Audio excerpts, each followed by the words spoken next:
Welcome back in our women's health series.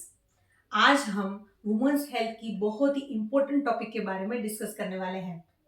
Last के दोनों video में बहुत अच्छा रिस्पॉन्स मिला है और बहुत सारे लोगों ने इसी टॉपिक पर हमें आगे जानकारी देने की रिक्वेस्ट भी की है। तो फिर हम आज एक बहुत ही इंपॉर्टेंट टॉपिक जिसके बारे में बहुत कम जानकारी है, लोगों को इसके बारे में अच्छे से समझ नहीं आने के कारण लड़कियों में इसके लिए एक नेगेटिव थॉट्स और फीलिंग्स रहती है।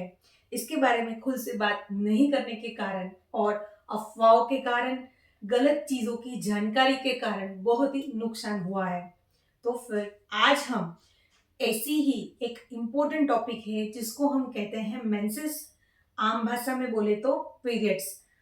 यस, पूरे 2830 दिनों की साइकिल के बाद होने वाले रक्त के बहाव के बारे में हम आम भाषा में डिस्कस करेंगे। वैसे मेडिकल टर्मिनोलॉजी में इसको बहुत ही अच्छी तरह से आपको जानकारी मिल जाएगी, लेकिन आम भाषा में छोटी बच्चियों को या फिर जो मेडिकल टर्मिनोलॉजी को अच्छी तरह से नहीं जान पाते हैं, बड़े बड़े हार्मोनल नाम और हार्मोनल साइकिल को अच्छे से नहीं समझ पाते हैं, उनके मन में इसके लिए एक अलग सी जिज्ञासा रहती है कि कैसे लेडीज की बॉडी में इस तरह से हर एक महीने में रक्तस्राव होता है।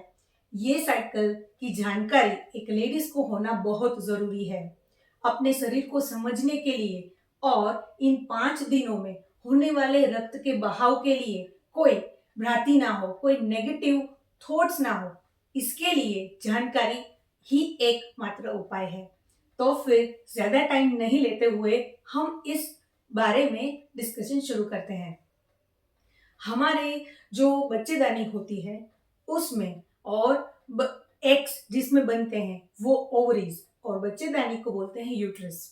ये बच्चेदानी और जो अंडाशय होता है जिससे हमारे अंडे निकलते हैं, ये दोनों ही एक केमिकल से नियंत्रित होते हैं, जिसको इस केमिकल को बोलते हैं हॉर्मोन्स।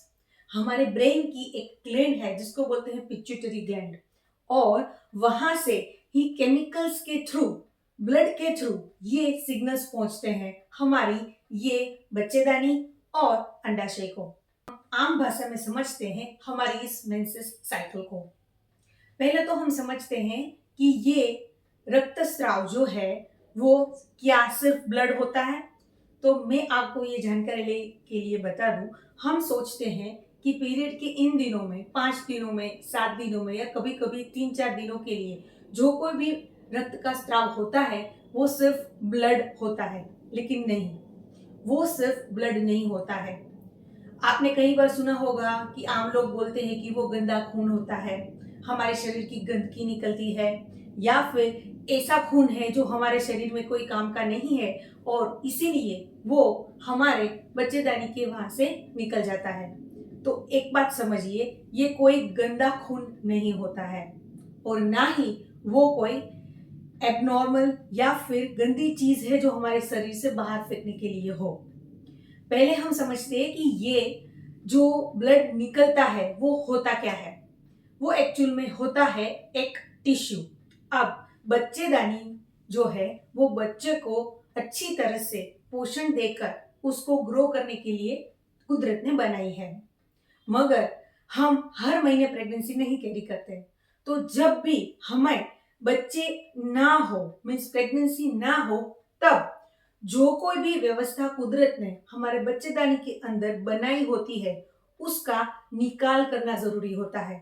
तो ब्लड के साथ साथ, मतलब रक्त के साथ साथ, वो सारी कोशिकाएं, वो सारे स्ट्रक्चर्स, जो कुछ भी बना हुआ होता है, सब कुछ बाहर निकल जाता है और फिर से नए अंडे को अच्छी तरह से सपोर्ट देने के लिए यूट्रस रेडी होता है। तो एक बात समझिए, ये कोई गंदा खून नहीं होता है। नॉर्मली मेंसेस का जो ये रक्तस्राव है वो 5 से 7 दिन आता है। जैसे जैसे एज बढ़ती जाती है, ये जो रक्तस्राव है वो 3 या 4 दिन तक भी सीमित रह सकता है। अगर ये 7 से 8 दिन से ज्यादा हो तो फिर ये एबनॉर्मल है और इसमें आपको डॉक्टर से सलाह लेने की जरूरत है। दूसरी चीज हमें समझना है कि कैसे हॉर्मोन्स की वजह से ये साइकिल चलती है। हॉर्मोन्स को आप एक तरह के केमिकल की तरह समझ सकते हैं। हमारे ब्रेन और हमारे बच्चेदानी उसके बीच में एक तालमेल रहता है। शुरू के 14 दिन तब जो है वो हमें जो अंडे कोष होते हैं उसमें से जो अंडा आता है उसको अच्छी तरह से डेवलप कर सके उसकी तैयारियां चलती है। मतलब कि दीवार में से अच्छी तरह से नई नई कोशिकाएं बनती है। एक पूरा एंडोमेट्रियम मतलब एक लेयर जैसे इस फिगर में दिखाया हुआ है, ऐसे सारी ब्लड वेसल्स जो है वो प्रिपेयर होती हैं। शुरू का जो फेज होता है फॉलिकुलर बोलते हैं, वहां पे मेंसेस के बाद से मतलब जैसे ही आपका रक्तस्राव खत्म हो उसके दूसरे दिन से ही ये प्रोसीजर स्टार्ट हो जाती है और आहिस्ता आहिस्ता से वो लेयर जो है बढ़ता जाता है। 14वें दिन मतलब अगर आपकी 28 दिन की साइकिल हो तो 14वें दिन पर उस हार्मोनल केमिकल मैसेंजर्स के साथ ये जो हमारी ओवरीज होती है जिसमें से एग्स रिलीज होते हैं, वो जैसे ये यूट्रस के आसपास बच्चेदानी के आसपास जो ट्यूब दिखाई दे रही है उस ट्यूब में से यूट्रस में मतलब बच्चेदानी में अंडा पहुंचता है। अब ये जो होता है ये एस्ट्रोजन हॉर्मोन्स के साथ होता है।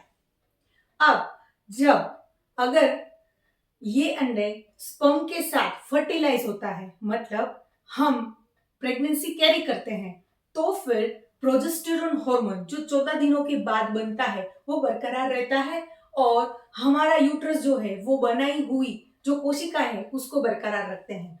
लेकिन अगर हमने हमारा जो अंडा है वो फर्टिलाइज नहीं हुआ है तब यही सिग्नल हमारे ब्रेन को जाता है और उस तरह से केमिकल्स में चेंजेस आते हैं। मतलब शुरू के 14 दिनों में बना हुआ एस्ट्रोजन और लास्ट के ओव्यूलेशन के बाद मतलब अंडा यूट्रस में पहुंचने के बाद जो प्रोजेस्टेरोन रिलीज होता है उसमें गिरावट आती है। मतलब ऐसा सिग्नल मिलता है कि अब बच्चा नहीं है, मतलब कि जो कोई भी उन्होंने तैयारी की हुई है वह उसको जाने देना है।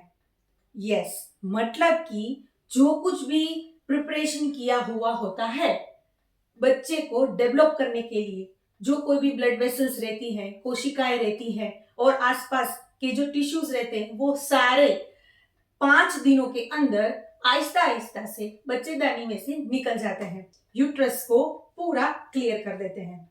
और ये जो बना हुआ है उसमें सिर्फ ब्लड नहीं होता है, बहुत सारे सेल्स जिसको हम आम भाषा में कोशिकाएं बोलते हैं वो होता है और उसके साथ बहुत ही इंपॉर्टेंट है कि हमारा एग जो वेस्ट हुआ है वो भी निकलता है। मतलब कि ये जो प्रोसीजर है वो हमारे लिए बहुत जरूरी है। अगर अंदर पर कोई भी एंडोमेट्रियम या फिर कोई सेल रह जाता है तो फिर अंदर वो अच्छी तरह से क्लियर न होने के कारण नेक्स्ट साइकिल में कॉम्प्लिकेशन हो सकते हैं। इसीलिए अच्छी तरह से ये मेंसेस का होना जरूरी है। अब ये अच्छे से फ्लो हो निकले इसके लिए यूट्रस के जो मसल्स होते हैं उसमें थोड़ा बहुत कंट्रैक्शन होता है। मतलब जो यूट्रस है वो सिकुड़ता है और रिलीज होता है, फिर से सिकुड़ता है और फिर रिलीज होता है। मतलब अंदर के जो कोई भी ब्लड और सेल्स है उसको निकालने के लिए एक तरह का कॉन्ट्रैक्शन और रिलैक्सेशन करता है, जिस वजह से कभी कभी हमें मेंस्ट्रुएशन के 5 दिनों में वहां पे मतलब लोअर एब्डोमेन में पेट के नीचे के हिस्से में थोड़ा दर्द रहता है या फिर हेवीनेस और थोड़ी बहुत दर्द की या फिर वो स्टिफनेस आ जाए ऐसी कंप्लेंट रहती है। ये हमारे यूट्रस को क्लीन करने के लिए कॉन्ट्रैक्शन करना जरूरी है।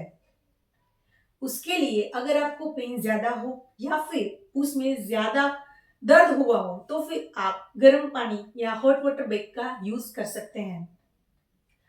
बहुत बड़ी भ्रांति ये है कि ये 5 दिनों में हम सिर्फ रेस्ट करना चाहिए। हाँ, रेस्ट इस तरह से लेना चाहिए कि हम ज्यादा एक्स्ट्रा लोड ना लें, लेकिन हमारी डेली एक्टिविटीज जो है वो हम कर सकते हैं, जैसे चलना, रूटीन का कामकाज करना। लेकिन भारी काम हो, वजन उठाना हो, जिस पर स्ट्रेस हो, वो हम अवॉइड कर सकते हैं। ये मेंसेस के जो 5 दिन है वो कोई बीमारी नहीं है और इसके लिए हमें कोई नेगेटिव फीलिंग्स नहीं रखनी है। वो एक नॉर्मल केमिकल चेंजेस के साथ होने वाली प्रक्रिया है जो हर महीने में एक कोश को डेवलप करने के लिए मदद करती है। अगर वो डेवलप नहीं होता है तो फिर उसका नॉर्मल तरीके से शरीर में से निकाल देती है। तो ना ही इसमें कोई शर्म की बात होनी चाहिए, ना ही कोई नेगेटिव फीलिंग होनी चाहिए, ना ही हमें सबकॉन्शियसली उसको रोकने की कोशिश करनी चाहिए। मतलब मेंसेस साइकिल फीमेल बॉडी के लिए बहुत इंपॉर्टेंट है। तो इसके लिए कोई भी नेगेटिव थिंकिंग या फिर भावनाएं मत रखिए और इस बहाव को नेगेटिवली मत लीजिए। मेंसेस को सेलिब्रेट कीजिए, अच्छे से समझिए। ये साइकिल सिर्फ और सिर्फ प्रेगनेंसी ना होने के कारण जो कोई भी तैयारी हमारे बॉडी ने की हुई है उसको अच्छी तरह से रिलीज करने की है। जब भी प्रेगनेंसी रह जाती है, यही हॉर्मोन्स और यही बच्चेदानी आपको अगली पीढ़ी के लिए तैयार करती है।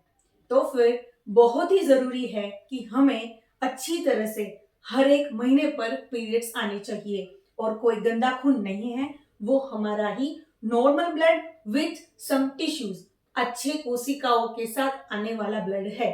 कभी कभी इसमें से कुछ स्मेल भी आती है, ये स्मेल नॉर्मल है, उसके लिए हमें कोई चिंता करने की जरूरत नहीं है।